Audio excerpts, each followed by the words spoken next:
இந்த தருணத்தில் திரு பொன் ராதாகிருஷ்ணன் அவர்கள் நம்மிடையே இணைந்திருக்கிறார். ஐயா வணக்கம். திரு EV.K. இளங்கோவன் அவர்களுடைய மரணம் அப்படின்றது ஈடு செய்ய முடியாத ஒரு மரணம் அப்படின்னு தொண்டர்கள் தங்களுடைய கருத்துக்களை பதிவு செஞ்சுட்டு வராங்க.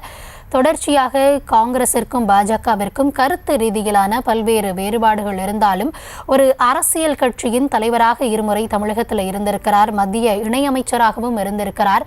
அவர் வகித்த பொறுப்புகளிலும் அவர் இருந்த அந்த இடத்திற்கும் எவ்வளவு ஒரு நியாயம் செய்யக்கூடிய ஒரு தலைவராக இருந்திருக்கிறார். ஒரு தனிப்பட்ட மனிதராக அவரை பார்த்து நீங்கள் உங்களுடைய பயணத்தில் அவரை சார்ந்து அந்த அரசியல் ரீதியான உங்களுடைய கருத்துக்களை நீங்கள் பகிர்ந்து கொள்ளலாம். மரியாதைக்குரிய அண்ணன் EV.K. இளங்கோவன் அவருடைய மறைவு ஒரு பேரதிர்ச்சியாக அமைந்திருக்கின்றது. அண்ணன் அவர்கள் காங்கிரஸ் கட்சியினுடைய பல்வேறு பொறுப்புகளில் குறிப்பாக மாநில தலைவராக இருந்தபோதும் தான் சார்ந்திருக்கக்கூடிய கட்சியினுடைய வளர்ச்சிக்காக எந்த கருத்தையும் துணிச்சலோடு சொல்லி அதை எதிர்நோக்கி வெற்றி காணக்கூடிய அளவுக்கு அவர்கள் இருந்திருக்கின்றார்கள்.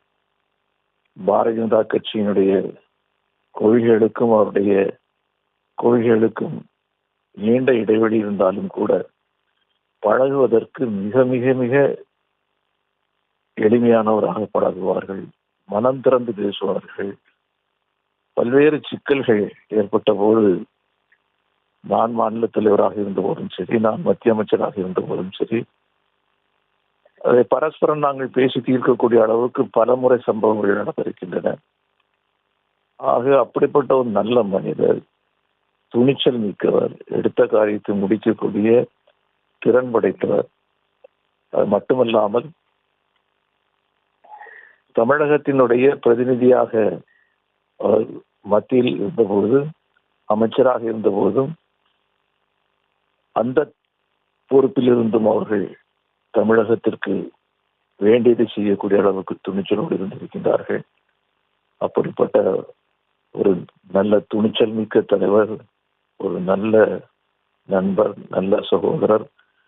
ஆண்டுதோறும் அவருடைய பிறந்த நாளிலே அவருக்கு வாழ்த்து சொல்வதை வழக்கமாக கொண்டிருந்தேன். இந்த ஆண்டும் இன்னும் சில நாட்களிலே அவருடைய பிறந்த நாள் வரக்கூடிய நிலையில் அவர்கள் நம்ம வீட்டுக்கு இருந்திருக்கின்றார்கள். அவருடைய ஆன்மா நற்கதியடைய வேண்டும் என்று பிரார்த்திக்கின்றேன்.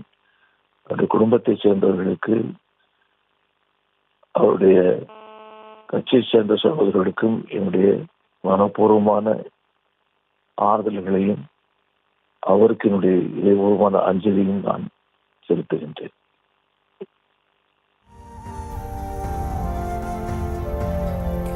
நன்றி திரு பொன் ராதாகிருஷ்ணன்.